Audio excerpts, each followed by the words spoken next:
to be a teacher.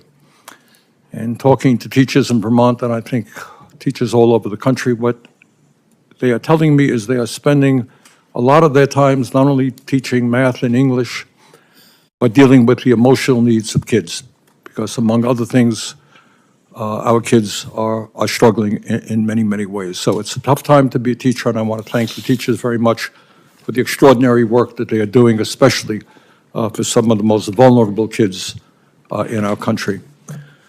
You know, way back in 1863, as we recall from our history books, Abraham Lincoln was in Gettysburg, and he looked out on a field where soldiers by the thousands had just died in the struggle against slavery, and he talked about the need to maintain a government of the people, by the people, and for the people. That was that short but very powerful Gettysburg Address. And I think in this country today, there is a growing fear that instead of having a government of the people, by the people, and for the people, we are looking at a government of billionaires, by billionaires, and for billionaires, whose job is not to improve life for ordinary people, but to make the people on top even wealthier. So in the midst of massive income and wealth inequality, where 3 people own more wealth than the bottom half of American society, the Republicans in the House yesterday introduced a budget resolution that would provide massive tax breaks to the people on top, and they would pay for those tax breaks for billionaires by cutting Medicaid, education, and programs that working families throughout this country desperately need. That is exactly the wrong thing to do. At a time when millions and millions of working families are struggling, our job is to protect those families and not worry about the billionaires who have never had it so good. But it's not just cuts in Medicaid, as devastating as that would be. We're looking at, if the Republicans get their way, massive cuts to education. And I should also say that the people who are trying to privatize Social Security, privatize Medicare, privatize Medicaid, privatize the Veterans Administration are precisely the same people who are trying to privatize public education. In America, we must not allow that to happen. In America, we must not allow our educational system to become a two-tier system, a system which says that if you have the money, you got to get help from the federal government, you got to get a voucher to send your kid to a school that costs $50,000, $60,000 a year, while the public schools will end up being segregated not just by race, but by class.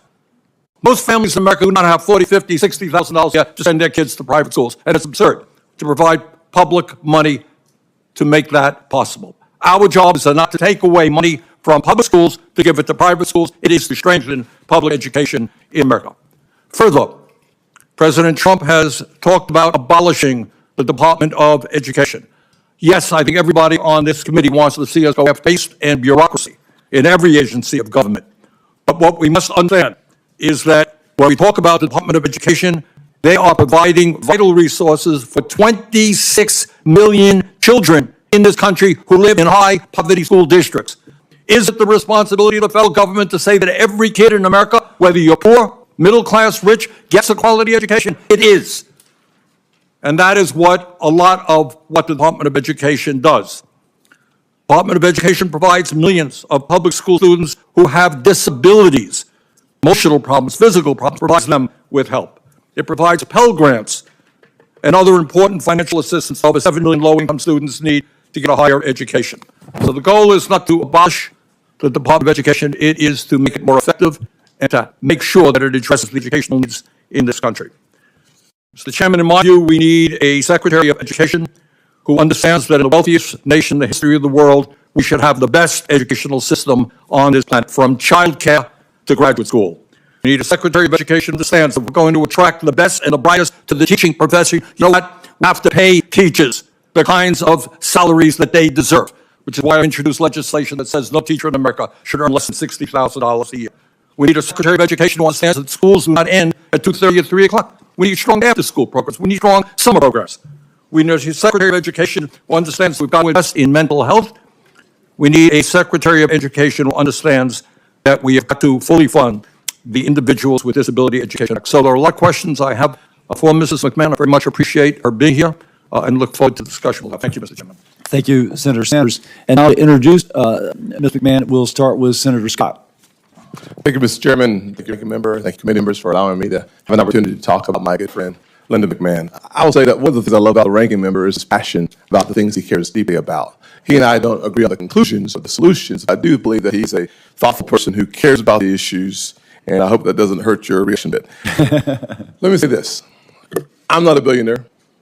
Never have been, likely never will be. But I am a kid who grew up in a single-parent household, mired in poverty, whose mother worked 2 jobs, trying to keep the lights on. I went to 4 different elementary schools by the 4th grade. I think about the issue of education. I think about how in the world do we ever get to a meritocracy if the vast majority of the kids today are going to segregated schools that are failing those kids. 13 schools in Maryland where the average kid, 99% of the kids cannot perform at grade level. I think about Chicago on the south side where I spent a lot of time, where 95% of the kids cannot perform at grade level. I think about Charleston, South Carolina, my hometown, where 60+% of African American males don't go to college. I think about the quagmire pit of failure that is consistently the case in inner city schools across America. You talk about the resegregation of America's public schools, it's already happened. It's happening right now. Our public education spends $850 billion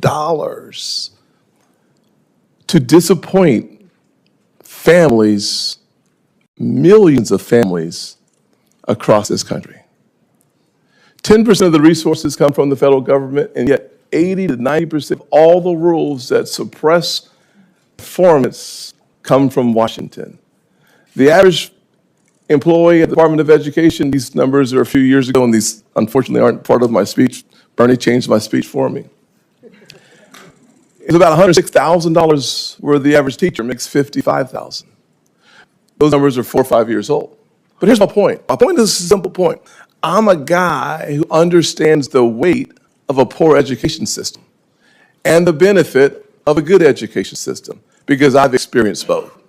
I chose to introduce Linda not because I have an affinity for billionaires, though I might now, actually, because I have a passion for quality that changes the trajectory of poor kids' lives permanently. I can't think of a more important civil rights issue today than public education and the education of our kids. I can't think of a better person to take on that challenge than someone that I had confidence when she was the administrator of the SBA. I can't think of someone better to take on this challenge than someone that took a regional company, WWE, and made it into the global powerhouse that it is today than the co-founder, chief executive, Linda McMahon. I can't think of someone better to do the job than someone who served on our own state board of education, who was a trustee at Sacred Heart University, and who led the policy initiatives at the America First Policy Institute. That would be Linda McMahon. I can tell you that there are a lot of questions I'd like to answer, but I don't have time. But I can tell you this. For the poorest kids in our country, disillusioned about the American dream, the answers they are looking for rarely come from Washington. With all of our good intentions, the Department of Education has simply failed the poorest kids in the United States of America, the greatest nation on the planet. To turn that around, we need someone who's already succeeded in business and in government. And let me just close with this. The Department of Education doesn't educate kids. It's a federal agency local communities and local teachers educate kids.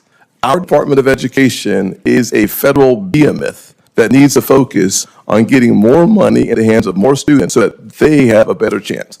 And yes, I do believe that competition makes your quality go up and your cost go down.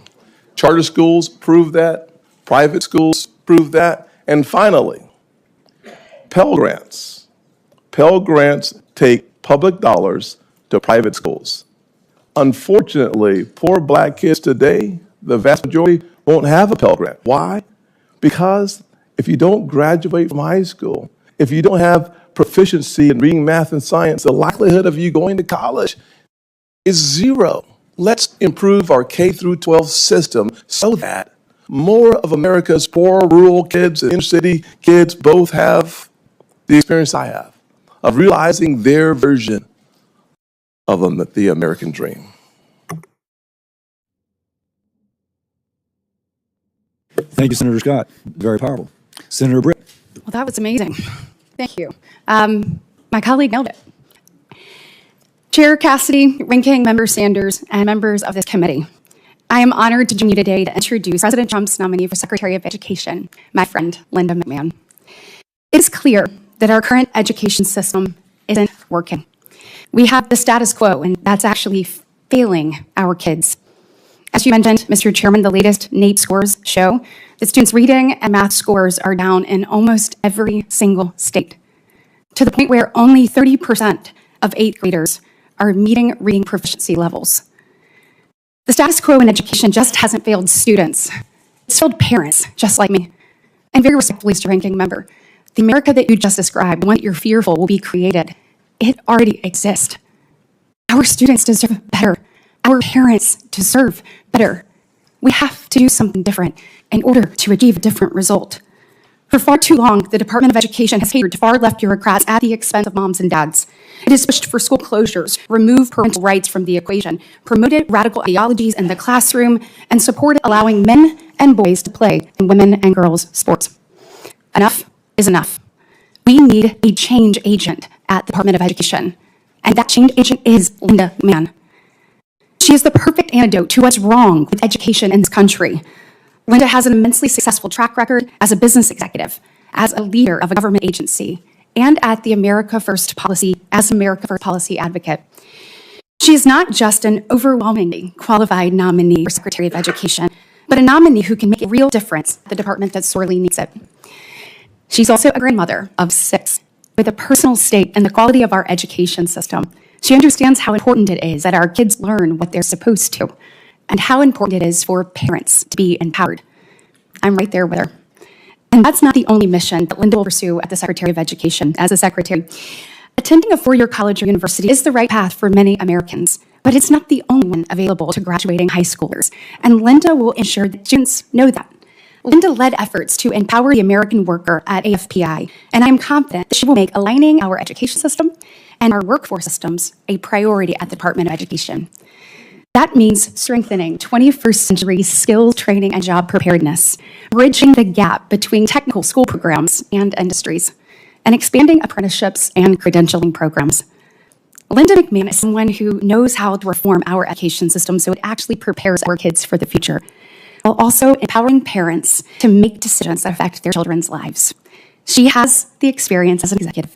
She already demonstrated her immense ability to get the government out of the way as head of Small Business Administration. And she knows both K-12 and higher education, as my distinguished colleague Senator Scott said, in serving on the Connecticut State Board of Education and the Sacred Heart University Board. She was on that since 2004. Her confirmation as Secretary of Education will be a monumental step towards preserving the American dream and making a bright future possible for the next generation of Americans. Let's put parents in a driver's seat. Let's return to the fundamentals of the classroom learning and teach kids the skills they need to actually achieve their goals. Let's put education in the hands of states, not unaccountable federal bureaucrats. And for our kids' sake, let's confirm my friend, Linda McMahon. Thank you, Mr. Chairman. Thank you, Senator Britt. Ms. McMahon, now for your opening statement, and you're welcome to introduce your guest. Thank you very much, Chairman Cassidy. I'd like to introduce my daughter, Stephanie McMahon, Paul Levesque, her husband, and my son, Shane McMahon. I'm so happy to have them here, and many friends have come from far places, so I welcome having them here today and appreciate they're here. So, thank you, Chairman Cassidy, Ranking Member Sanders, and distinguished members of the committee. I'm honored to have your consideration to serve as the Secretary of the Department of Education. And I'd like to thank both Senators Scott and Britt for their introductions. Members of the audience are reminded, disruption is not prohibited while committing we ask you to respect that. I'm sorry. Certainly. And I'd like to thank both Senators Scott and Britt for their introductions and for the opportunity to welcome my friends and family. Thank you all so much for being here with me today. I would also like to thank President Trump for his confidence in me to lead a department whose mission and authority were a special focus of his campaign. He pledged to make American education the best in the world, return education to states where it belongs, and free American students from the education bureaucracy through school choice. November proved that Americans overwhelmingly support the President's vision, and I am ready to enact it. Education is the issue that determines our national success and prepares American workers to win the future. I've been passionate about education since my earliest college days when I studied to earn a teaching certificate.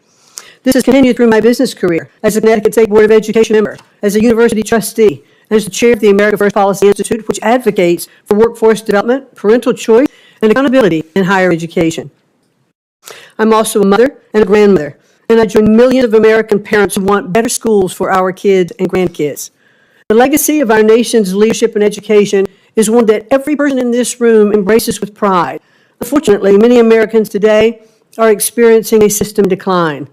The latest scores from the nation's report card show achievement in K through 12 math and reading at their lowest level in years. More than two-thirds of public colleges are beset by violent crime on campuses every year. And most tragically, student suicide rates have dramatically increased over the last 2 decades. We can do better. We can do better for the elementary and junior high school student by teaching basic reading and mathematics. For the college freshman facing censorship or anti-Semitism on campus. And for parents and grandparents who worry that their children and grandchildren are no longer taught American values and true history. In many cases, our wounds are caused by the excessive consolidation of power in our federal education establishment. So what's the remedy? Fund education freedom, not government-run systems. Listen to parents, not politicians. Build up careers, not college debt. Empower states, not special interests. Invest in teachers, not Washington bureaucrats.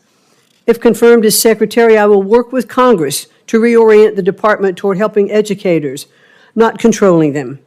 My experience as a business owner and leader of the Small Business Administration, as a public servant in the state of Connecticut, and more than a decade of service as a college trustee has taught me to put parents, teachers, and students, not bureaucracy, first. Outstanding teachers are tired of political ideology in their curriculum and red tape on their desks. And that's why school choice is a growing movement across the nation. It offers teachers and parents an alternative to classrooms that are micromanaged from Washington, D.C. We should also emphasize career-focused education, especially in cutting-edge STEM fields, where American companies need high-skilled employees. Our workers deserve more post-secondary pathways, career-aligned programs, apprenticeships, and on-the-job learning, and jobs in tech, skilled trades, and healthcare for non-college degree holders. Those who do attend college deserve transparent costs and courses of study aligned to workforce demand. The United States is the world leader by far in emerging technologies like AI and blockchain, and we need to invest in American students who want to become tech pioneers.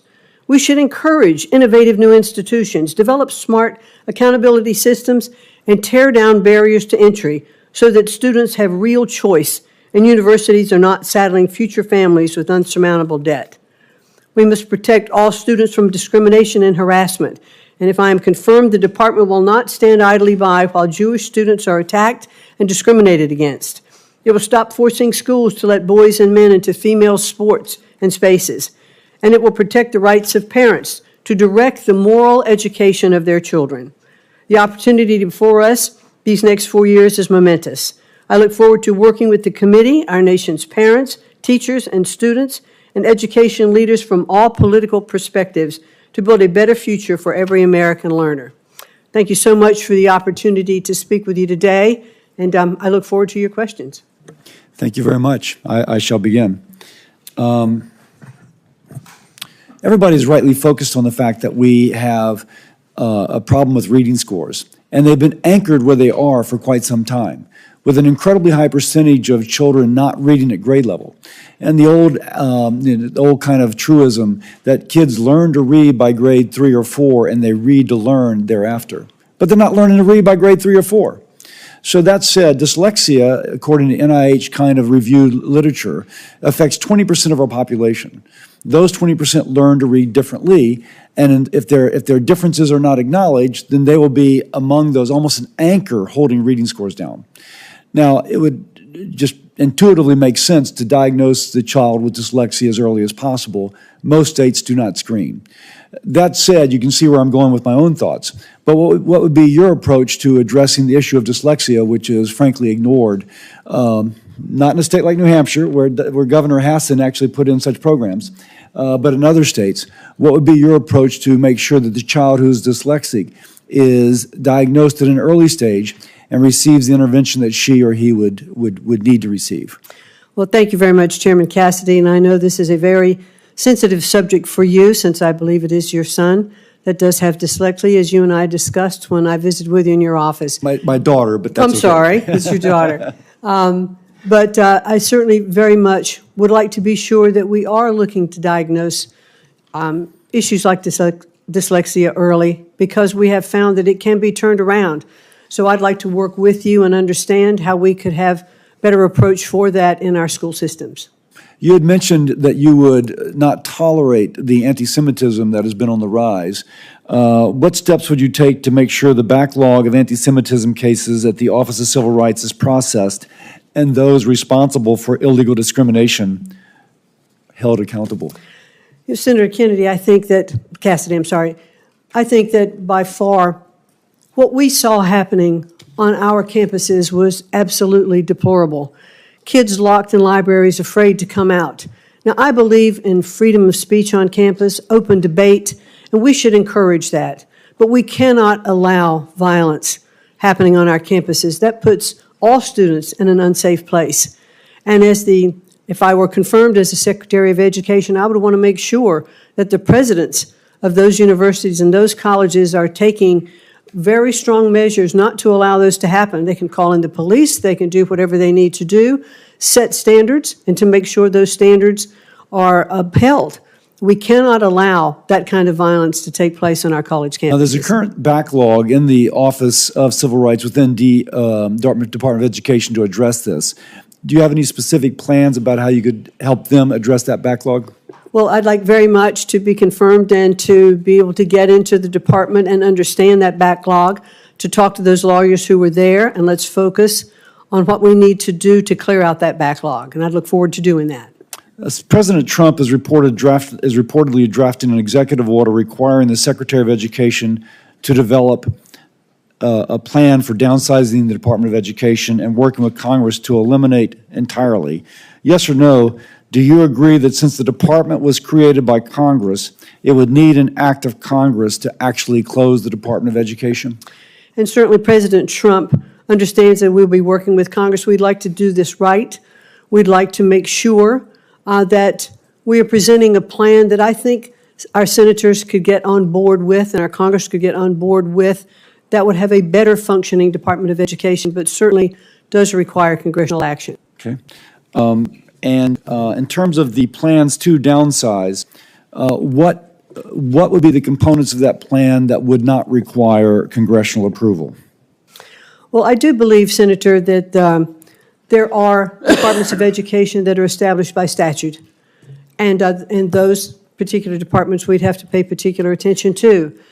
But long before there was a Department of Education, we fulfilled the programs of our educational system. Are there other areas, other agencies where parts of the Department of Education could better serve our students and our parents on a local level? And I am really all for the President's mission, which is to return education to the states. I believe, as he does, that the best education is closest to the child and not certainly from Washington, D.C. If the department is downsized, would the states and localities still receive the federal funding which they currently receive? Yes. Okay. With It that, is not the President's goal to defund the programs. It is only to have it operate more efficiently. With that, I yield to Senator Sanders.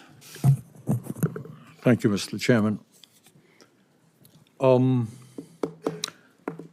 we talk about education, kind of we're looking at it in a vacuum. We're talking about the struggles that low-income kids are having, and that's true. But Mrs. McMahon, you are also aware that in America we have more income and wealth inequality than we've ever had before. You are aware that we have the highest rate of childhood poverty of almost any major country on earth. You are aware, I suspect, that teachers are dealing with kids who are literally homeless, kids who come from dysfunctional families where there is violence. Does it concern you in America that we are living in a society where the people on top are doing phenomenally well, while 60% of Americans are living paycheck to paycheck? And how do you think that impacts our educational system? Thank you very much, Senator, for that question. First of all, let me say that I believe that teaching is one of the most noble professions that we have in our country, and we have so many good, dedicated teachers to help our students. I do think that we are trapping students often in low-performing schools, and that's why the president has such a strong policy towards school choice. But you will agree, I don't mean to interrupt you, but you will agree that you can't just look at education. The truth is that middle class, upper middle class public schools in America generally do pretty well. But if you are homeless, if you were a homeless person and you had kids, the odds of your kids doing pretty well are not good. I'm just asking you, what do you think about the massive level of income and wealth inequality, the fact that we have the highest rate of childhood poverty? Is that something you think you might want to pay attention to? Well, certainly, Senator, I do believe that we want to make sure that every child in our country has the opportunity to have equal access to a quality education. And the Department of Education really is not setting economic policy in the country. We should focus on educating our children. We should focus on it at the level. Let me ask you mentioned correctly, we have many teachers in America, right? Yes. If you as a business wanted to attract best in the price, would you be starting them off after they leave school, maybe $50,000, $60,000 in debt, with $35,000, $40,000? Or would you say, we expect about teaching being no less pressure? I agree with you. Would you agree with me? Support my legislation that says no teacher in America should earn at least $60,000 a year. Well, certainly the pay to teachers is up to the states where those teachers reside. I do believe we should pay our teachers fairly. They spend so much time with our students, and they should be well compensated for their paying job. them fairly, nobody in the world will disagree with you. I mean, the question is, if teaching is a noble profession, if teaching is an important profession, you know, should we be paying them salaries commensurate with the value that of the work that they are doing? So I'm asking you a simple question. Would you recommend to states, as the leader of education in America, that teachers at least make $60,000 a year? I would certainly recommend to states that teachers be paid what is commensurate with the kinds of jobs that are part of their states. Not all states have the same living costs. Not all states have the same ability to pay teachers. But to attract really good teachers and to keep them, we should definitely pay them commensurate with the job performance that they are undertaking. Millions of young people, low-income people, are finding it very difficult to afford to go to college, and they're leaving school $50,000, $100,000, $200,000 in debt. Pell Grant program provides assistance to over 7 million low-income young people in this country.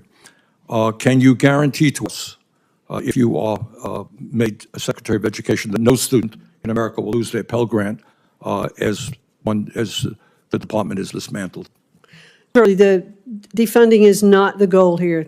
The continuation of Pell Grants, I'd actually even like to see an expansion of Pell Grants. I'd like to see short-term certificates for Pell Grants for students who aren't going on to four-year universities, who could have the opportunity to use Pell Grants for skill-based learning. All right, so what I'm hearing you say is Pell Grant program will continue under your administration. Yes. Okay.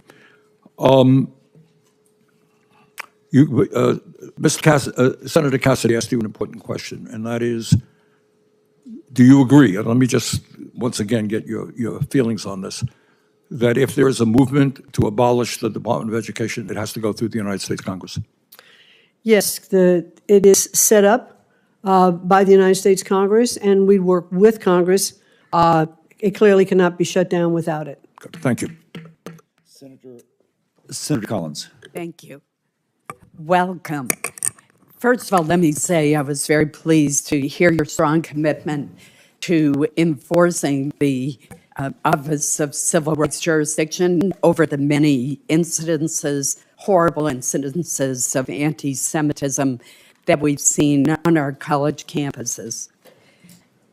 Among the important programs that are administered by the Department of Education are Title I, IDEA, and the TRIO programs, all of which have been high priorities for me. I want to briefly discuss those programs.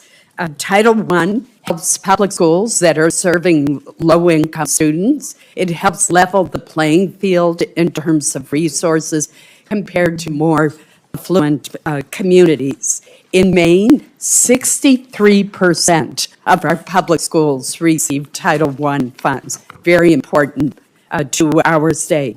Second, IDEA, the Disabilities in Education Act, which helps children with special needs.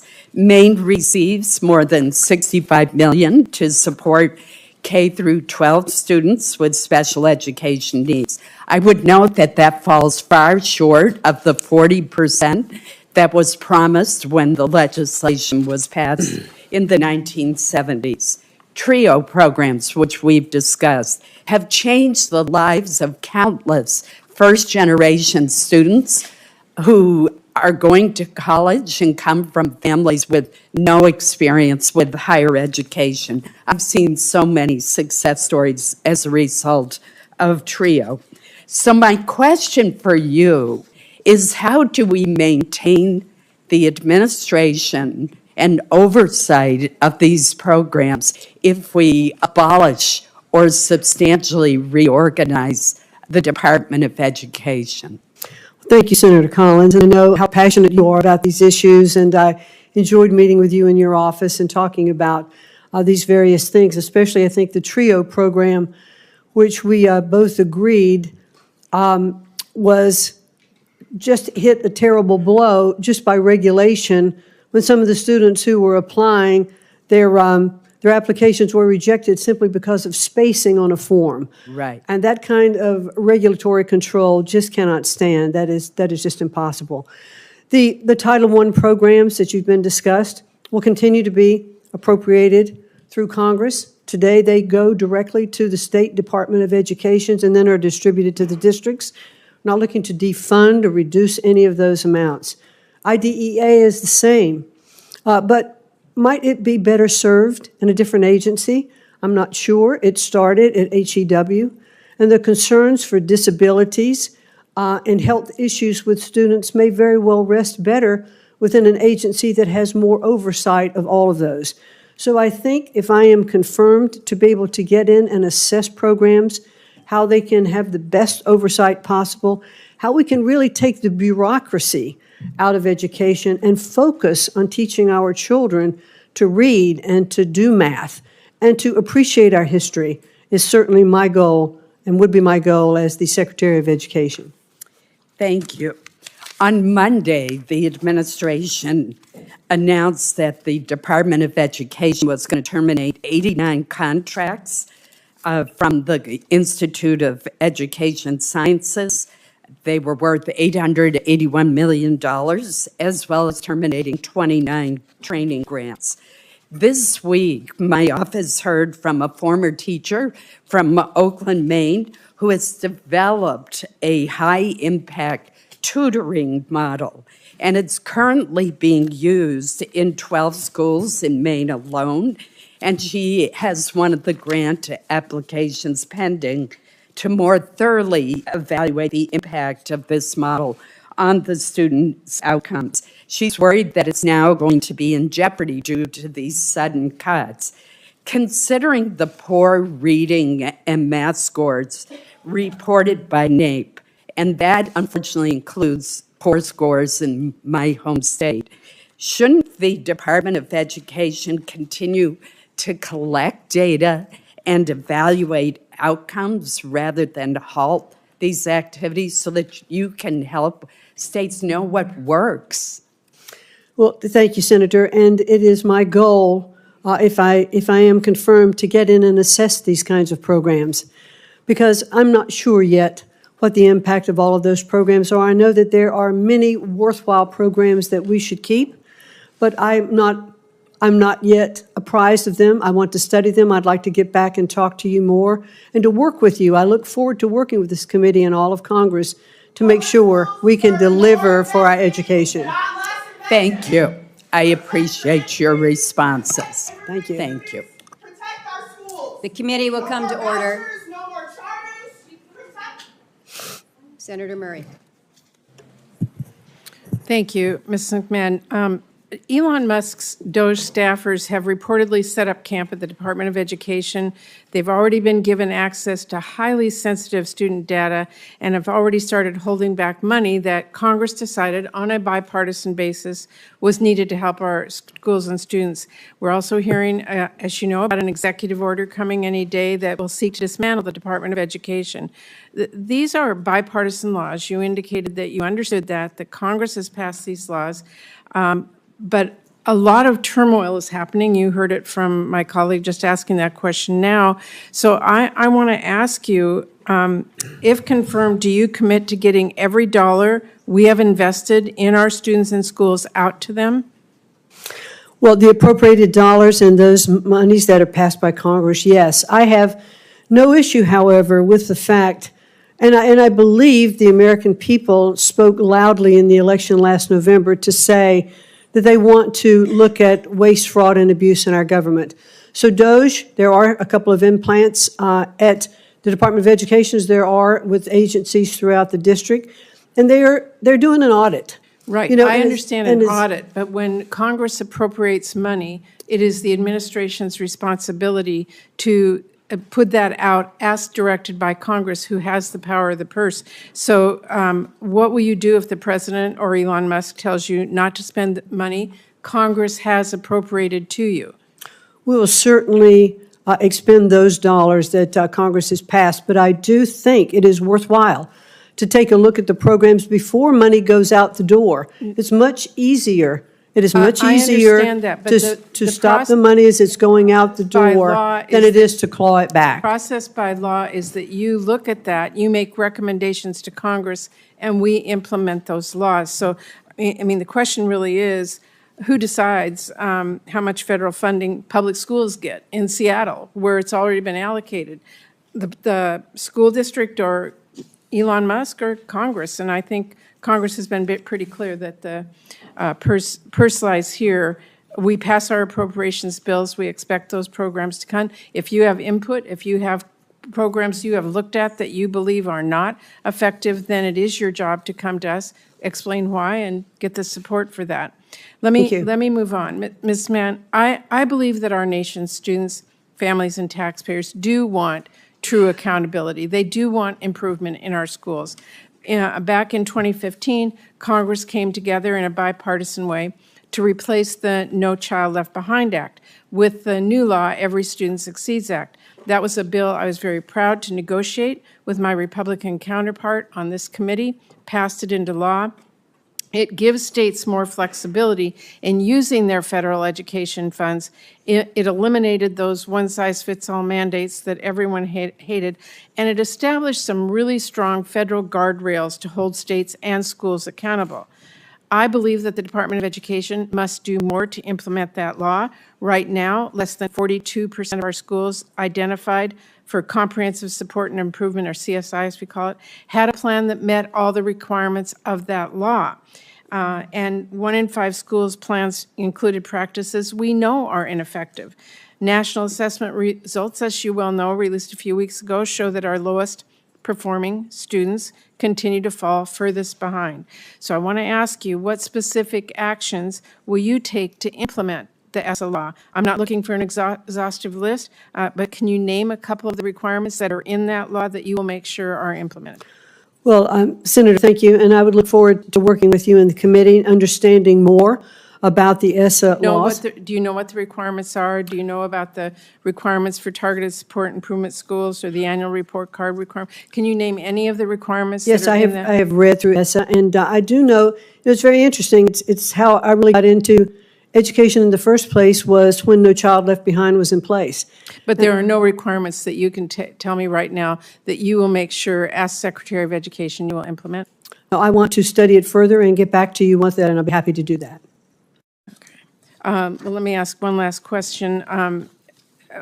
As I mentioned, DOE staff have been given access in the Department of Education to personal information of students and families, like their social security numbers and their driver's license numbers and their date of birth, what college they're enrolled in.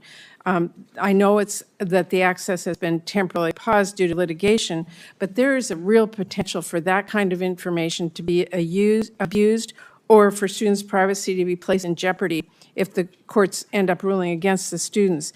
And we know that DOJ could use that highly personal information to then target students and target their families or cut off access to Pell Grants for students at college that someone perceives opposes maybe President Trump policies. So I want to ask you, do you believe that DOJ employees should have access to private student data?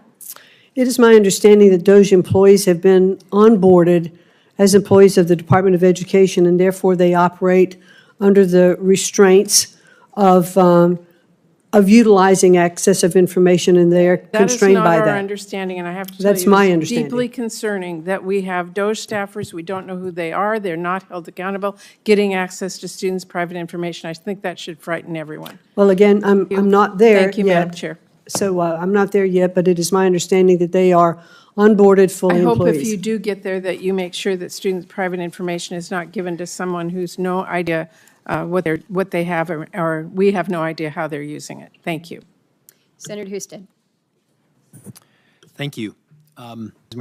McMahon, thank you, or congratulations on your nomination. Thank you. Look forward to your confirmation, hopefully, and working with you on what is arguably one of the most important issues to the future of our country and to our children.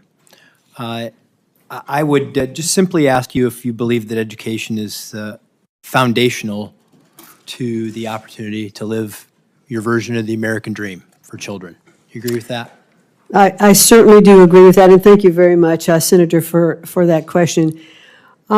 Education, I think, is at the very center of our culture. It is the ticket out of poverty for so many students. It is how our children's minds are absolutely cultivated so that they can learn. And I remember listening to Senator Cassidy when he said that every child up until the third grade learns to read, and then after the third grade reads to learn. And if children cannot read at a proficiency level, they cannot continue to learn. They can't then be proficient in school. They can't go forward to higher education. They can't even start a business or do anything. So education, I do believe, is at the very center of what we need to do and to ensure that we have the best education for our students and that they all have equal access to a quality education. Thank you. The issue of inequality has come up in this hearing, and I can tell you when I started in my elected career, I was a Green state legislator in the state of Ohio who had this strange notion that if children were trapped in chronically failing schools, that they should have the opportunity to go somewhere else. And then I thought, who could be against that? And I quickly found out, well, there were a lot of people who were against that, powerful people, powerful institutions. And I just believe that we as Americans, we believe that freedom and choice is good, part of our DNA. It's good for markets and business, and that monopolies don't work, whether that's big business or big government.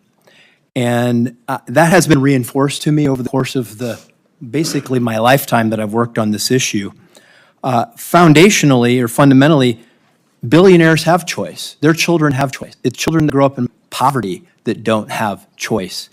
And that is an important element of fixing inequality, because if we say that an education is foundational to living your version of the American dream, yet you don't have the choice to go to a school that serves your needs, we basically have institutionalized a barrier against that opportunity and to have that equality of opportunity.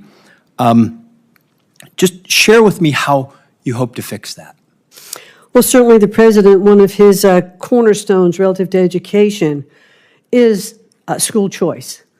He certainly does believe in universal school choice, and we have seen, I think that there are now, I believe the number is 33 states, I might be corrected on that, states that do have school choice. And what we have found that public schools come up, they're competitive. A lot of the concerns relative to school choice, I think the statistics belie. We have students that are not leaving public schools in hordes and going to other schools, but they have the opportunity. Parents look at their children and say, I want that for my child. My school is failing my child. So if I have the opportunity to have an educational savings account or a voucher program or a scholarship program to get my child, maybe to that charter school or that other public school that is doing better than the one my child is here because this is where I live, but I know that if I could get my child to that next school, they would be better off. Every parent wants that opportunity for their child. Thank you. And just quickly, I made some calls to superintendents in my state in Ohio before I came today, and I said, would you prefer to have the money sent directly to you rather than through the federal Department of Education? And do you think you could do a better job if we released you from the rules and regulations and you just said, and they said, yes, tell us what you want us to achieve, we'll achieve it, we'll do it. And I just want to share that with you, and that I also want to give you a chance to answer this, that you're not, President Trump is not talking about cutting any funding for children. You're not talking about cutting funding for disabled children. You're just talking about changing the way that the money gets to these students and schools, and that you're committed to that. Is that correct? That is correct, Senator. Thank you very much. Great. Thank you. It is now Senator Baldwin. Thank you, Mr. Chairman. And before I start my questions, just wanted to put some studies in the record. Recent research studies of private school vouchers in Louisiana, Indiana, Ohio, and Washington, D.C. show that students who used these vouchers performed worse academically than their public school peers. I ask unanimous consent to enter into the record those 4 studies that show private school vouchers have a negative impact on student achievement. Without objection. Thank you, Mr. Chairman. Ms. McMahon, I appreciated the opportunity to meet with you last month, and I believe in giving all the president's nominees a fair shake. That's what the people of Wisconsin expect from me, and I look forward to hearing more about your approach to running the Department of Education if confirmed. Mrs. McMahon, since 1972, Title IX has been a critical tool in ensuring that all students are protected from sex-based discrimination in federally funded education programs. We briefly discussed Title IX in our meeting, but I'd like to ask you a series of yes or no questions to get into a little bit more detail here. So yes or no, do you believe that Title IX should be enforced to protect students from sexual harassment and sexual assault? Yes, I do. Do you believe that sexual harassment that is severe should be prohibited under Title IX? I think sexual harassment should be prohibited in any case. Thank you. Do you believe that sexual harassment that is pervasive should be prohibited by Title IX? Yes. Do you believe that harassment that is either severe or pervasive should be prohibited under Title IX? I don't believe there should be any acceptance of sexual harassment, Senator. Great. Because I'm glad you actually agree with President Trump's efforts during his first term to narrow what qualifies as sexual harassment under Title IX. His guidance said that sexual harassment had to be severe and pervasive. And I hope that you will take your position and press for that to be the law. But right now, the Title IX is limited to sexual harassment that is severe and pervasive, not severe or pervasive. Yes or no, if an assault occurs between 2 students, but it happens off campus, do you think the school should have the ability to investigate that matter? I think the school should investigate that matter, and I believe under the regulations today, and I could be corrected on that, they are obligated to investigate. Okay. Do you believe that the school then, after investigation, should have the ability to take actions regarding an incident that occurs off campus? Yes, I think the school should be required to take those actions and to investigate and to notify the parties that are involved, and that so that both sides of the equation can have due process. I appreciate your answer. It is not entirely clear at this matter, at this time, that the incidents would not only be investigated, but adjudicated as to the school's education rules. And the problem with that, as I'm sure you're well aware, is that you would have the potential of a victim of sexual assault facing the potential of attending class with their perpetrator. You know, despite how much the administration likes to talk about protecting women and girls, the actions have not matched the rhetoric. And so I think instead of actually protecting women and girls. This administration is not making school a safer place for anyone while using this topic as a way to fearmonger and demonize others. Mrs. McMahon, you have been named in a lawsuit which alleges that you and your husband allowed for systemic and pervasive abuse of underage children to persist in your business for years. It is an ongoing lawsuit, and it alleges that you rehired a known sexual predator and you felt it was sufficient to simply direct him to steer clear of children. If confirmed, he will be responsible with overseeing the Department of Education Office of Civil Rights, charged with ensuring equal access to education through vigorous enforcement of civil rights laws. I am so concerned about whether sexual assault survivors on campus can trust you to support them. Thank you, Senator. They certainly can trust me to support them. I have a granddaughter that is now in college. I have 2 grandsons who are in college. And I have a deep commitment of understanding of how I would feel if any of them were involved in sexual harassment or accused of sexual harassment. I have my absolute commitment that I will uphold and protect those investigations to make sure that those students are treated fairly on both sides. Mrs. McMahon, we met shortly after a shooting at... Oh, I will submit this question for the record. Thank you. Thank you, Senator. Senator Delgado. Thank you, Chairman. Ms. McMahon, thanks for being here today, and thanks for wanting to take on this monumental task. You know, I'm a football coach. I'm not a lawyer. I'm not a business guy. I taught high school and worked my way up for 40 years. This country gives you one thing. It's what I taught my kids when I coached. This country doesn't owe you anything but opportunity. And that's the reason this country is the greatest country on this earth. Now, when you lose that opportunity, and I've lost many times, I've got my tail back up and gone again. But that's where you learn education. I've been to every state in this country recruiting, going through high schools except for Alaska in my 40 years. In my 40 years of coaching and going in high school, there's not been a bigger disappointment than our education system. I've seen it decline for 40 years. It's gotten worse. You're going to have the task of trying to bring it back. It's going to be hard to do because you're going to be fought from every side. This is not Democrat, Republican, black, white. It's not. It's an American problem. I've spent tens of thousands of dollars of my budget when I coach and bringing kids in after I tested them. They couldn't read past the 6th grade and read level, but they had 3.5 GPAs when they came to my university. We're failing. It is a disaster. If you can't read, you can't learn. And that's one of the first things that we got to get back to is teaching our kids to read. We got a lot of teachers that don't teach reading like you and I learned. It's different. We have all this nonsensical teaching of what we call Common Core of math. I still haven't figured that out. But thanks for wanting to take this on because there's a lot of obstacles going to be in your way. And so don't be afraid to make changes. We've had a K-12 system for years. It's a failure. It is an absolute failure. Let's teach our kids. That's the only chance they got to survive in this world, which is going to be very, very competitive. Now, we have things that get in our way.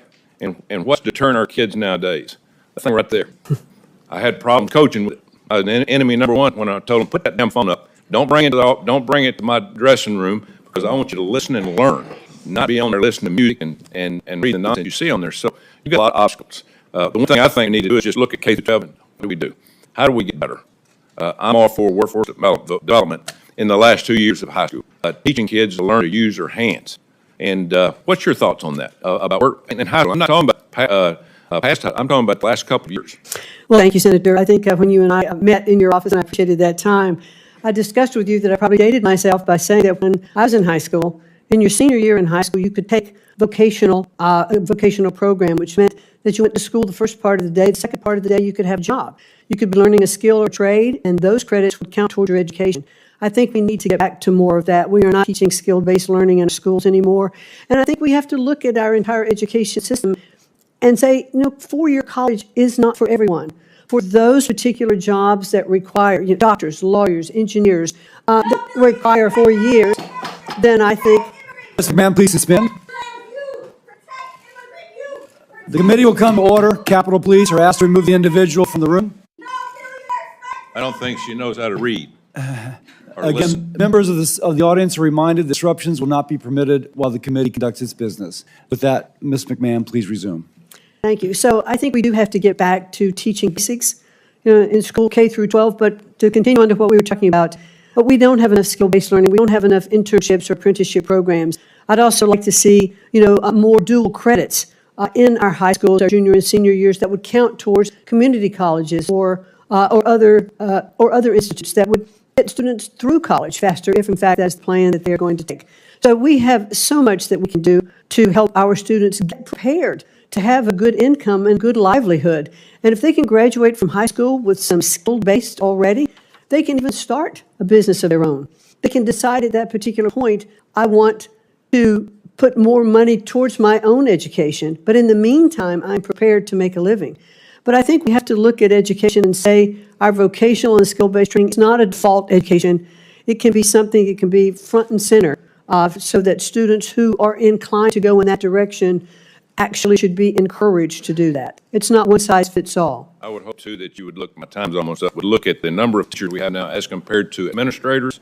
We need Yes. teachers. We don't need people up sitting in the office with their feet propped up. We need people in the classroom teaching these kids, hold them accountable, and put more money in the teachers and less money in administrators. I think we'd be a heck of a lot better off. Thank you. Thank you very much. Thank you. And I know for the record that many of the losses Coach Tuberville suffered were at the hands of LSU, but Senator Murphy.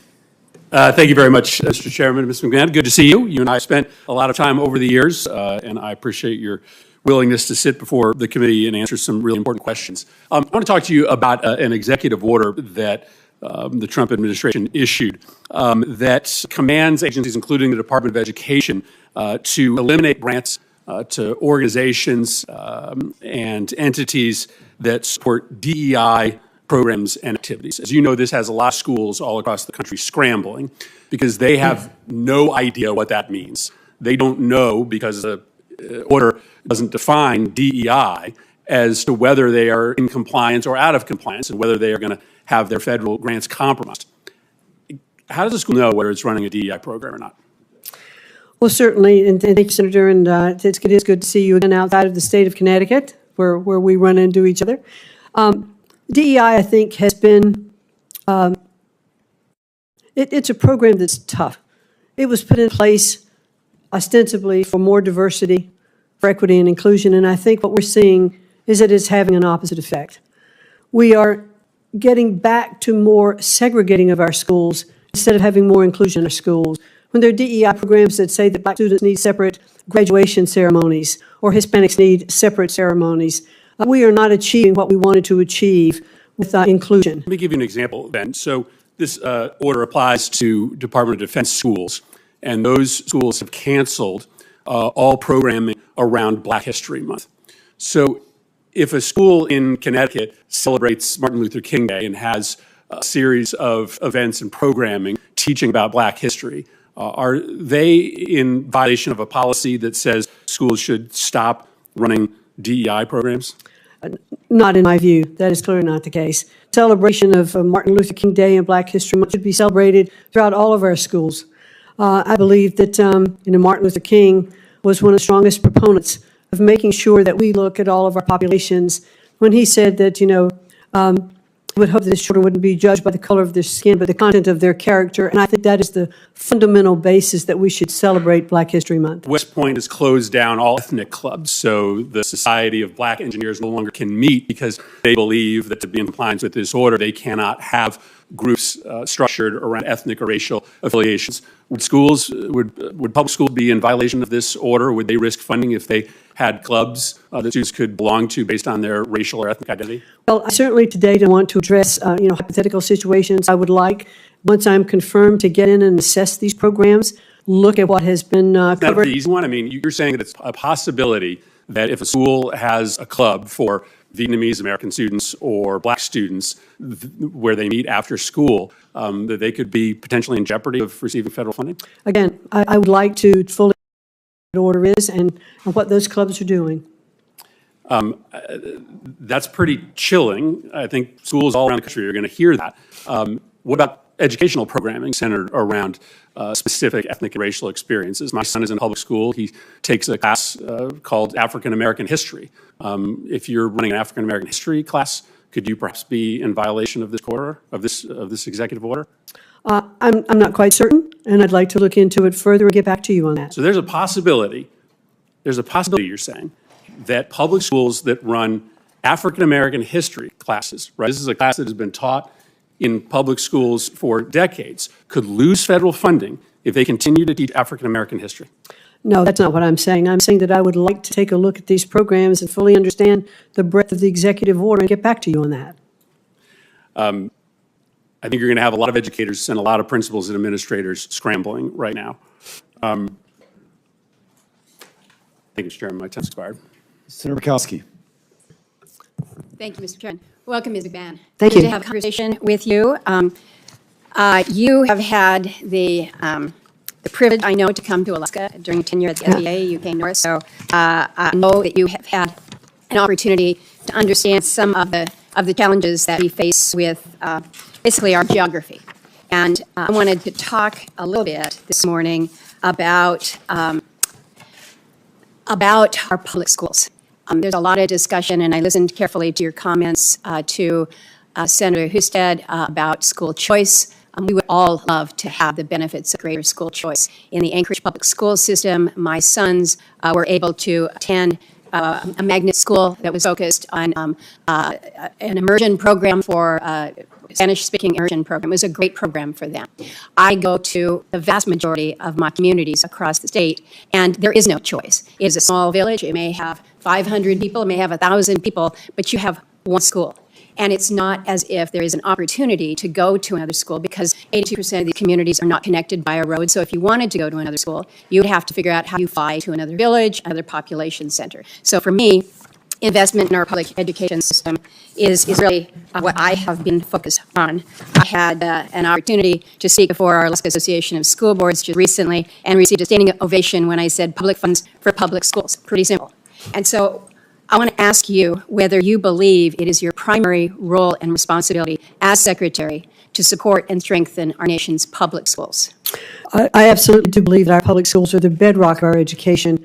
They go back to the very founding of our country. I think in the first Constitution, there were actually sectors of each state that were set aside for the specific goal of public education. And so education is certainly understood to be so vital and so important to what we're doing. I understand the schools in Alaska. I think when I was in your office, we were talking about the school that I visited in Kwethluk, which is a very small island. And this school was being funded by SBA. This one was SBA. And because we were looking at the fact that there was no real community center and no glue holding the community together, and that children, especially in K through 12, often dropped out of school because they didn't see the need or the necessity to continue with education, and they would often wind up, on the streets or not having jobs. I've not checked back with that school to see how it was going, but I saw the commitment of that community to invest and to make sure that the best education, and this was a state-of-the-art school built on this island, and when I pulled up in a boat in that village, there were mothers in a smoking hut that were cutting salmon to get ready for the winter. And on the other side, there was this incredibly modern school that was being built. And I think we have to invest our public education. If we can use public funds to help with tutoring in those issues, in those instances where you don't have a choice to go to another school. And you quite possibly saw one of the very few examples of good infrastructure. And as we know, it's not just giving a good building, it is making sure that you have teachers that are able to stay in a village that lacks a lot of resources, a lot of support. I want to pivot from that, but I do want to underscore the emphasis on education equity across America, including in the most rural of areas. Because I listen to a lot of the comments around here, and it works if you're in a city, but it doesn't work in my communities, and I have an obligation to them. I want to ask you about local control here real quickly. This has been something that as Republicans we've been talking about. It's local control, local control, local control. We've got a lot of folks that are suggesting that now the public school curriculum should not include lessons in diversity, equity, and inclusion. I want to focus on other things. I understand that. But we have ESSA, the Elementary Secondary Education Act. We included a number of provisions that were very, very specific in prohibiting any federal employee from mandating, directing, or controlling a state's school districts or schools' instructional content, academic standards and assessments, curricula, or program of instruction. So you may be in a situation where, as secretary, you may not condition the award of a grant on a school agreeing not to teach DEI subjects. You may be in a position where you can't mandate that they teach the principles of the U.S. Constitution. You may be in a position where you are not able to prohibit teachers from discussing LGBTQ issues with students. ESSA is very clear, and again, it was something that we wanted to promote as Republicans with a focus on local control. So how do you balance what you shared here before the committee with the requirements of the law that says the federal government is not the school board here, if you will, for our nation's schools?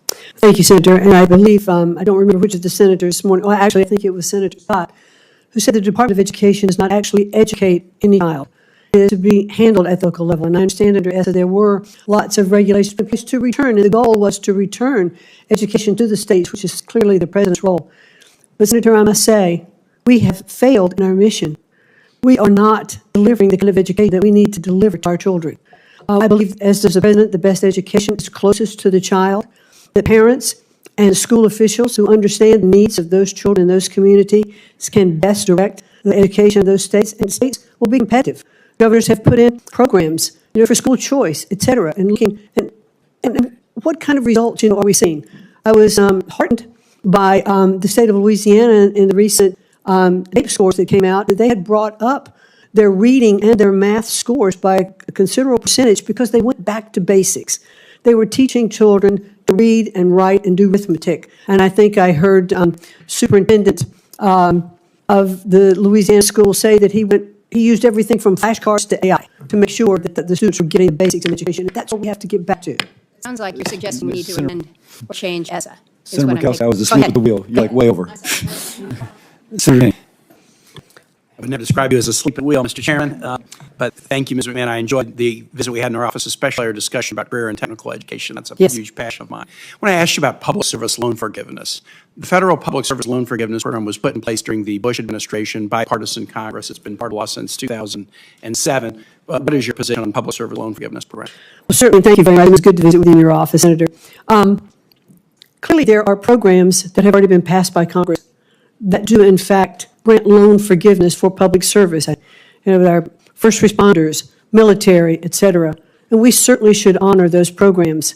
And if we want stronger or more programs for loan forgiveness, then I think Congress should pass those programs, and then we would implement it. So your commitment, as should you be confirmed, will fully implement existing public service loan forgiveness programs that have been passed by Congress? That have been passed by Congress, yes, that's the law. That's very important because during the first Trump administration, Secretary DeVos and the Department of Education slow-walked approvals of public service loan forgiveness. 7,000 people over the course of 4 years were granted forgiveness under the programs. It was about a 3% acceptance rate of fully qualified applicants for public service loan forgiveness.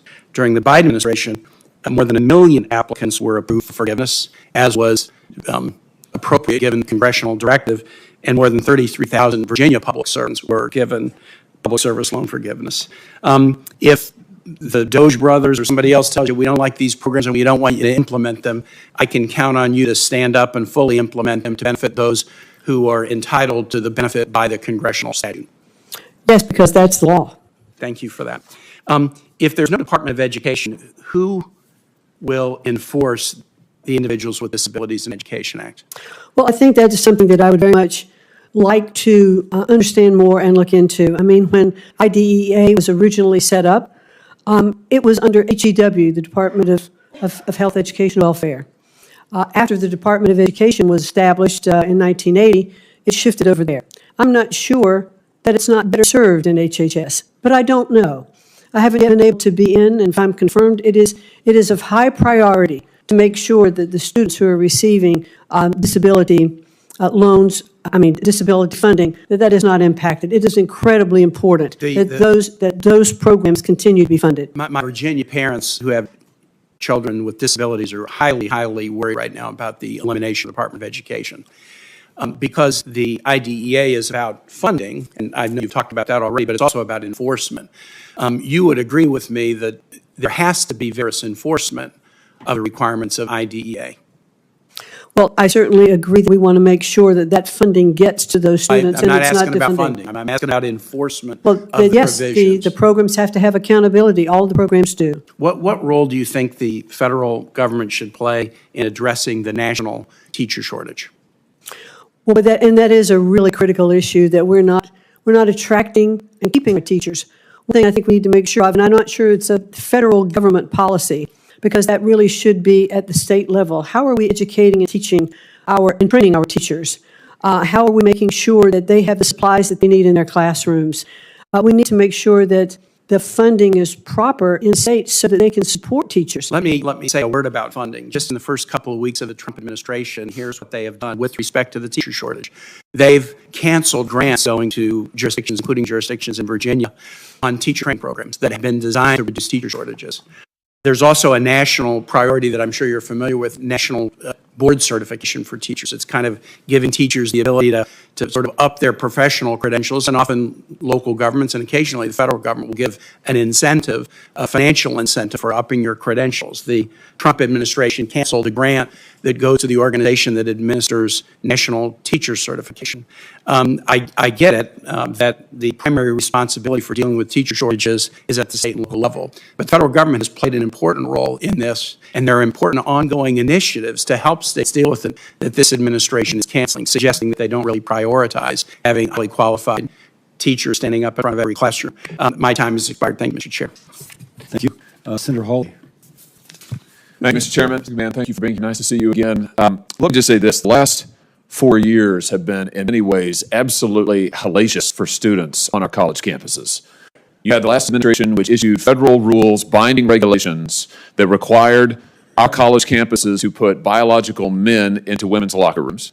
You've had multiple universities claiming the mandate, claiming the cover of the Biden administration, forcing women to accept biological men in women's sports. And so you've seen young woman after young woman denied basic safety in their changing facility, for heaven's sake, basic safety in their dorm rooms, not able to play college sports. Now, I'm delighted that a federal court finally struck down this Biden administration rule back in January, just over a month ago. And President Trump issued a clear, strong, unequivocal executive order saying that Title IX will be enforced according to its terms, which is Title IX protects women's sports, it protects women on college campuses, no more men in women's locker rooms. This is a huge victory for common sense and the rule of law. My question to you is this. A number of universities, including some very prominent ones that love to call themselves elite, have said they're not going to follow that executive order. They're going to keep having men in women's locker rooms. They're going to try to get men in women's sports. What can be done to ensure that these colleges comply with the law and that women are safe on campus and that women are able to play sports without men interfering? Well, certainly, I agree with you that I was very happy to see that those restrictions on Title IX vacated, so that we are really back to what Title IX was originally established to do, and that was to protect sexual discrimination. And women should feel safe in their locker rooms. They should feel safe in their spaces. They shouldn't have to be exposed to men undressing in front of them. I think I heard one person the other day say, well, the guys just should hold the shower curtain in front of them so that they aren't exposing themselves. I mean, really, that's not what we should be doing. We want to make sure that Title IX, which is the law, is enforced. And we need to uphold that. Will you investigate those universities that are not complying with Title IX, that are not complying with the president's executive order? These universities are absolutely getting federal funds from this department, the department that you're going to run, if and when you are confirmed, and I believe you will be. Will you investigate those universities and give them an ultimatum? Either they need to comply with the law, they need to follow the law of Title IX, they need to follow the rules issued by this administration, your department, or no federal funding. I mean, will you make sure that this law is enforced? Yes, we will make sure the law is enforced. Very good. Let me ask you about... The senator will suspend. The committee will come to order. Capitol Police are asked to remove the individual from the hearing room. Members of the audience are reminded that disruptions will not be permitted while the committee conducts its business. The senator will resume. Don't worry, McMahon, it's me, it's not you. That effect. Let me ask you about something else that's happened on our campuses in the last 4 years, the wave of anti-Semitism that we've seen, particularly after October 7th with the attacks on Israel. Shameful attacks on Jewish students, Jewish American students, Jewish students from overseas. We have seen the most unbelievable pro-terrorist propaganda. And again, these are these universities taking federal money, getting federal funds, not protecting Jewish students, permitting encampments, permitting violence in some instances, attacks on students on their campuses. The president has issued an executive order on January the 29th on measures to combat anti-Semitism, and he directed the Department of Education's Office of Civil Rights to open Title VI investigations into a number of universities, including Columbia, Berkeley, Northwestern. Will you enforce the law, Title VI to the hilt, and will you make sure that Jewish Americans are safe on our campuses, for heaven's sake, and these crazy students who are committing crimes breaking windows, smashing into buildings, trapping Jewish students in libraries. Will you make sure that this stops? Our college campuses are getting all of this federal tax money. Absolutely, or face defunding of their monies. Very good. And let me ask you about something else. For students who come to this country on a student visa, and as you know, that's a lot of people on our college campuses. For students who are on a student visa, who have threatened their fellow students, threatened Jewish students, who have supported terrorist organizations, who have broken our law by trespassing, vandalism, or acts of violence against Jewish students, will you see that those students, that their visas are revoked and they are sent home and they're not allowed to stay on our campuses under cover of our laws, committing crimes and threatening our own students? Will you return common sense to our campuses in the way? Yes. Fantastic.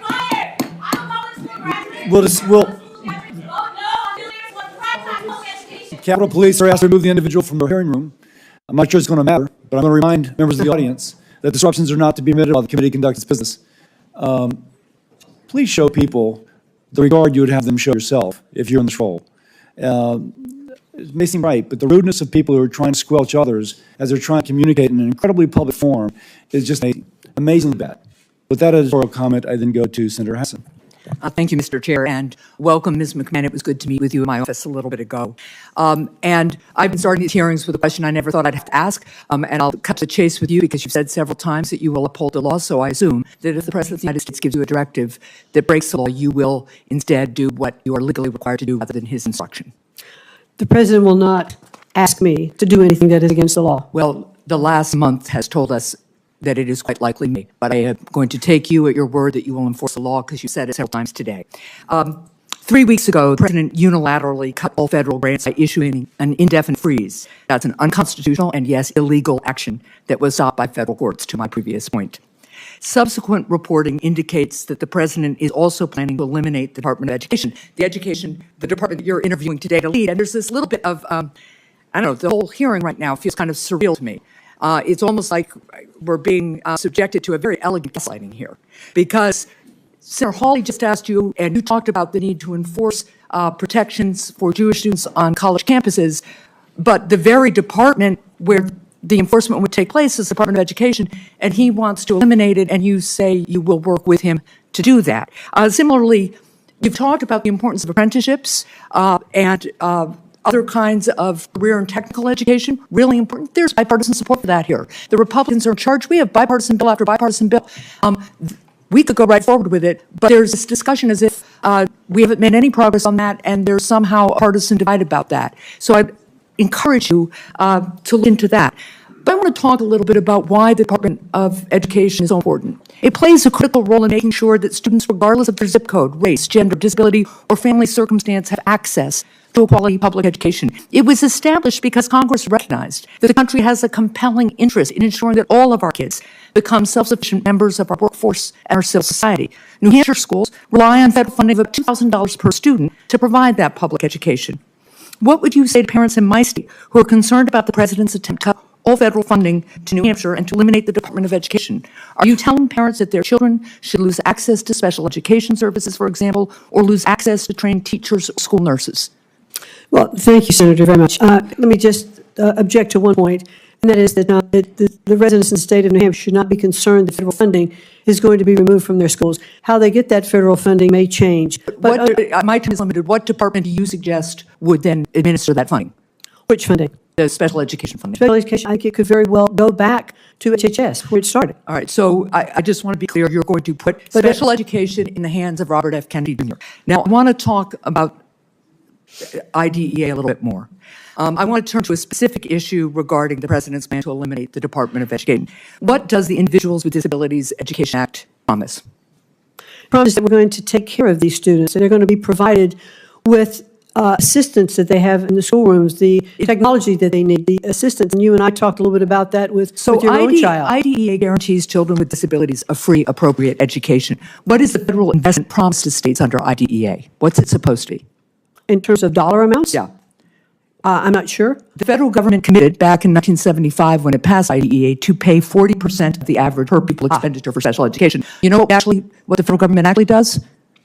I think it's around 14 to 18% at this point. It's about 15%. But it's an appropriated amount from Congress, though, and so Congress needs to appropriate those dollars to spend. That's right, but the President of the United States is proposing, and the Republicans in Congress are proposing massive tax cuts for billionaires, and they're trying to pay for it by massive cuts to education and other services. And just so you know, New Hampshire would lose $60 million in IDEA funding if IDEA were eliminated. My time is almost up. I'm just going to say this. The reason the Department of Education came about in about 1975, IDEA was passed in 1975. 1979 was the department. Mr. Chair, I'll take just a second here. But people need to understand, people like my son, we talked about it. Before IDEA, before the Department of Education existed, state and local schools did not educate these kids. They barred them from the classrooms. These kids were institutionalized and abused. There's a reason the Department of Education and IDEA exists, and it is because educating kids with disabilities can be really hard.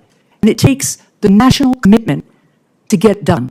And that's why so many people are so concerned about this proposal to eliminate the department, because they think kids will once again be shoved aside, and especially kids with disabilities. Thank you, Mr. Chair. Thank you. Senator Scott. Thank you, sir. One of the things that you and I had an opportunity to talk about a number of months ago, I actually believe that competition does, in fact, increase the production as well as improve the outcome. Typically, whether it's private sector, public education, the competition is a key component to making things better and typically cheaper. I think charter schools is a classic example of that. Typically speaking, some of the most successful schools in the country, think about success academies in New York City, where you have 83% minorities who are consistently ranked the top 5 high schools in the state because all kids have high potential of learning. I think we need to make sure that every parent has choice so that the kids have the best chance at life. By the way, I think that public schools are part of school choice from my perspective. Public schools, private schools, charter schools, virtual schools, homeschool. I want the parents to make that choice because they care the most about their kids. I know some people think it's the teacher unions. I think it's the parents. I'd love to hear your thoughts. I'm sorry. I'd love to hear your thoughts. Oh, absolutely. I agree that competition is, I think, very key. When I first started to take a look at education, I was reading the Sunday morning paper in Greenwich, Connecticut, and I saw that public schools in Greenwich, Connecticut were not meeting the levels of No Child Left Behind. And I couldn't understand that. One of the richest communities in the country, how could there be this kind of achievement gap between students, from lower income areas to upper income areas? And so I tried to meet with the superintendent to talk about that article. I couldn't meet with her. I eventually talked to the governor. And the governor said to me, if you're really interested, let me introduce you to some people. And she did. And I started talking to the folks who were developing charter schools in Connecticut, a woman named Daisha Toll, and I visited those schools, and I saw how much better those children were performing. They were rapidly coming up to grade level reading and doing math. They were teaching differently. And I thought, this is a real opportunity. This is a charter school, which is a public school. Yes. And in the state of Connecticut, it's not fully funded. The facility is not provided. And so it's a public-private partnership to make sure that these schools are offering choice and competitiveness. So we saw it was clear evidence how those schools provided an opportunity for students to succeed. Awesome. You only have 2 minutes left. That was quick. Maybe I have as much time as I want. I'll be the chairperson. It's great. Oh, my goodness gracious. Never mind. I didn't see that hammer you had there. So back in 2017, I started working on creating a definition in higher education for anti-Semitism. I thought then that we were seeing a little uptick, and having been raised in the Deep South, I'm familiar with discrimination and the challenges that come with, unfortunately, the color of people's skin and with religious beliefs. And if you look at the level of hate that we've seen recently on college campuses towards our Jewish students, I find it disgusting, frankly. I hope that you commit to investigating reports of anti-Semitism to the full extent of the law, especially on college campuses on this country. Yes, absolutely. There should be no discrimination of any form, but, I fully believe that there should be First Amendment protection for discourse and for freedom of speech. But when you become involved in activities that are actually endangering the students that are on campus, and that is not what should happen. And those schools that accept federal funding that allow that to happen should face defunding. Thank you. And my last question, I know that many of us on my side of the aisle think that DEI is about power more than it is about anything else. I think diversity actually is very healthy for our country. It is the backbone and the strength of our country. I think diversity, equity, and inclusion is a political movement that has very little to do with the advancement of people based on the merit, based on what they had to offer, and more to do with about gaining power and political position. President Trump and I worked a lot on HBCUs, historic Black colleges and universities.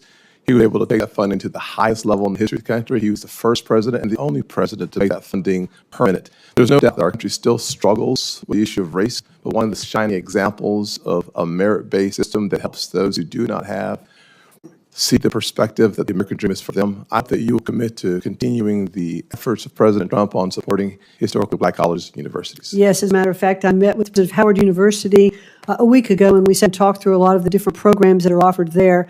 And I was very impressed, and I understand that I believe that I'm an honorary Board of Regent member. That may not be the right description by virtue of if I am confirmed as the Secretary of Education, and I look forward to continuing these programs. And with my last 5 minutes?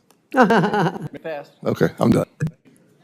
Thank you, Senator Scott. I see Senator Hickenlooper jumped in front of the freshman. No, I'll yield to the freshman, just out of deference to her frosh status. Okay.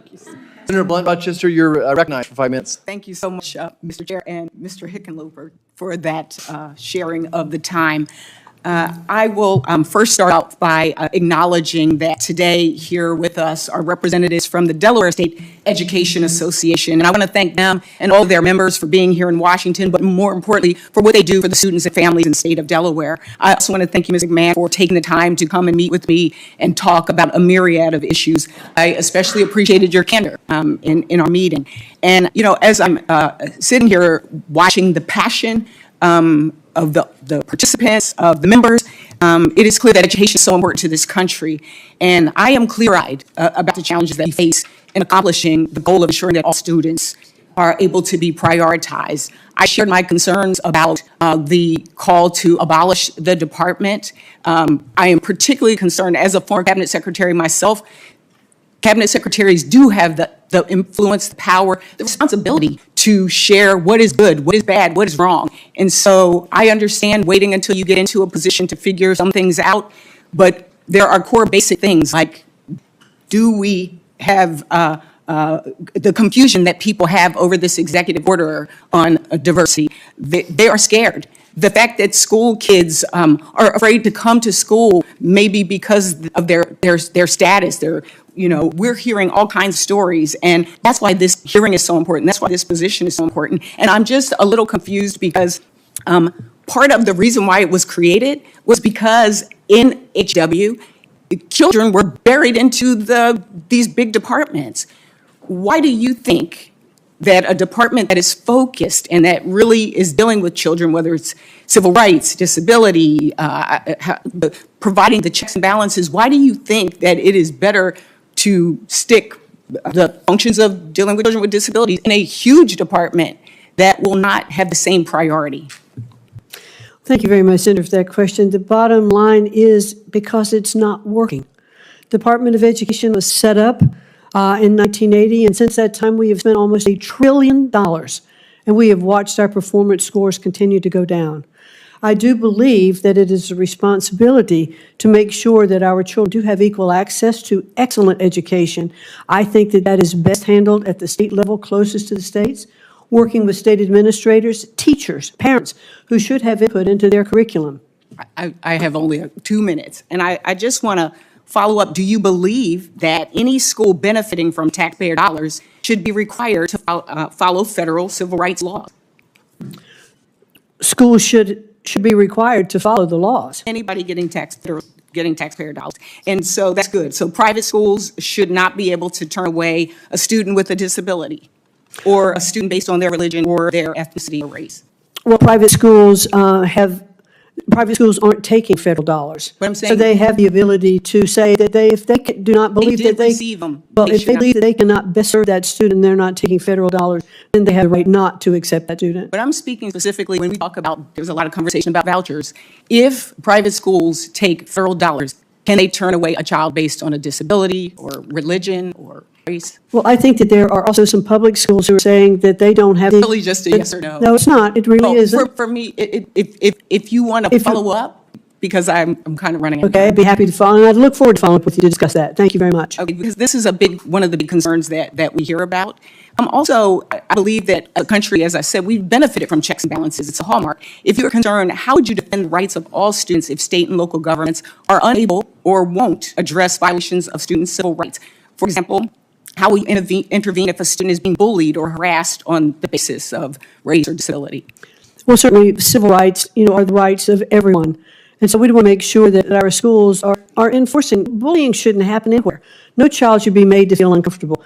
So it is, but the Department of Education does not control that from Washington. Would you put this in the department, when we talked, you mentioned the Department of Justice. Would you move this to the Department of Justice? Well, one of the things that we talked about, as I said this morning, that I think there may be more appropriate places that maybe the Department, OCR, that is currently in the Department of Education, is better served in the Department of Justice, where they have civil rights attorneys as well. But I don't know those things yet. If I'm confirmed, I look forward to getting in and really digesting and understanding where all of these particular aspects need to fit to best serve our students. That's the goal. It's to protect our students. I look forward to following up. You can understand there is a lot of distrust based on people's motivations in just the past few weeks. I think that's why you're seeing all of what you've seen in this audience today in terms of participation of the folks here. This is important. Our students are important, as you know. And so I really hope that this administration and that you will recognize that there are students, there are teachers, there are parents that need the support and the help. And we hope that you will continue well with your support of HBCUs. Thank you, yield Senator. back. Thank you so much. Thank you so much. Good morning, Ms. McMahon. Good to see you. Thank you. Good to see you, too. You bet. Ms. McMahon, when I speak to youth, I typically talk about the 3 pillars of my life: faith, family, and education. And thanks to strong faith, a loving family, and the public educators in my life, I was a first-generation college kid who got to live my American dream and become a physician and practice in rural medicine. So this education thing is so important to all of us on both sides of the dais. I raised 4 kids in public schools. And unfortunately, I've seen the deterioration of the education system. And again, we have the most incredible teachers and coaches back home, and I'm grateful for all of them. But I think we'd all agree we're going the wrong direction. Just really big picture, what are your top priorities? How do we change this ship's direction? Well, certainly the President has given a very clear directive that he would like to look in totality at the Department of Education and believes that the bureaucracy of it should be closed, that we should return education to our states, that the best education is that closest to the kids, and that we should work with our local schools, with our superintendents, with our parents, to make sure that the education that our students are getting are the ones that is best for them. It's not one-size-fits-all education policy throughout the country. Governors have taken great strides in implementing school choice, making sure that schools have the funding that they need. And we've seen public education in those states actually improve. There have been studies to show that. And so I'm very hopeful that we will get back to the basics of education so that our children can read when they leave 3rd grade, and that 8th grade students can do math and read proficiency. Today, only one third of high school students graduating can read proficiently. That means 2/3 can't. We are failing our students, our Department of Education, and what we are doing today is not working. We need to change it. Thank you. Ms. McMahon, should biological boys be allowed to compete against girls in sports? I do not believe that biological boys should be able to compete against girls in sports. And I think now that certainly not only the people spoken, because that was something that President Trump ran very hard on, but also the court has spoken. Ms. McMahon, I feel like there's an anti-Semitism has become endemic in our universities. Would you be open to some type of an anti-Semitism commission to evaluate the progress of the universities on this issue? Yes, I would, and I look forward to perhaps working with you or other members of the committee on such a commission. Okay. Let's talk about workforce Pell Grants for a second. And we can keep doing what we're doing. The average starting salary for graduates from our community colleges and technical colleges back home is higher than our 4-year universities, and that is close to zero, if not zero as well. What would you speak to what do you feel about more flexibility of Pell Grants? Well, I certainly would like to see workforce Pell Grants. And it goes through various stages of getting passed, but I definitely think that workforce Pell Grants are something that could stimulate our economy, provide opportunity for those who want to participate in skilled-based learning, to have the opportunity if we'd have short-term certificates of Pell Grants that would get those students into the workplace faster. If they want to be electricians, HVAC, developers. And apprenticeships as well? And apprenticeships and internships, all of that. As well. In fact, in the first Trump administration, I was part of, with SBA and working with the Department of Labor, of making sure that there were more apprenticeship programs across the country, because those are very, very vital to the growth of not only our economy, but our businesses in general. Thank you, Ms. McMahon. I appreciate your answers and look forward to supporting you. Again, education is so important to all of us. To live that American dream, we need a strong education system. I know you're committed to that as well. Thank you. Mr. Chairman, and I yield back. Senator Hickenlooper. Thank you, Mr. Chair. And thank you, Ms. McMahon, for your public service and for coming back and going through all this. Again, I thought when you were talking to Senator Blunt Rochester, your comment that bullying shouldn't happen anywhere is true, is absolutely true. It shouldn't happen in schools. It shouldn't happen in homes. It shouldn't happen in government. And I'm not going to go over, I agree on the things so much you've covered, anti-Semitism and making sure that there's great clarity around that. I want to talk a little bit about history and the teaching of history. I used to talk about topophilia, which means love of place. And I believe it's a basic building block of economic development of people's affection for a place. And that affection comes largely through the teaching of the history of that part of your state or your county, however that gets broken down. But I think teaching every part of our history is important. In Colorado, some of the worst parts of our history, Governor Ralph Carr, a Republican governor who's one of the few Western governors who, when we were putting large detention facilities together for Japanese Americans during World War II, he said, not only we're not going to support that, but any Japanese Americans who want to come should come to live in Colorado and live freely. We had the Sand Creek Massacre, where Colorado volunteers slaughtered almost 200, mostly women and children. But I think you mentioned in your testimony that the importance of teaching true history, and I understand the emphasis on positive, but I want to make sure that we agree on the teaching all of it, both positive and negatives, just because as an entrepreneur, you learn more from your mistakes than from what you do right. And I think making sure that we don't gloss over the troubling parts of our history we're not letting that slip behind us. Well, clearly, I do agree that we should teach our history, the true history, the good, the bad, the ugly, because we don't learn unless we recognize our mistakes.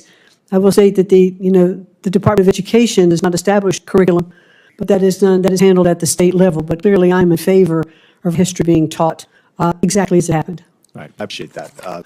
It's funny that a lot of people don't, so good to get that on the record. We talked a little bit about apprenticeships and the importance of apprenticeships. I think the comment you made just that almost 2/3 of our kids, when they graduate from high school, cannot read proficiently is a disgrace that we should all not accept. And as I think you recognize, it's not that we don't have good teachers. I think we have great teachers in every state. It's a very powerful statistic that in almost every survey, parents think that the school systems are broken except theirs. They think their school is pretty good. And I think that's a reflection of the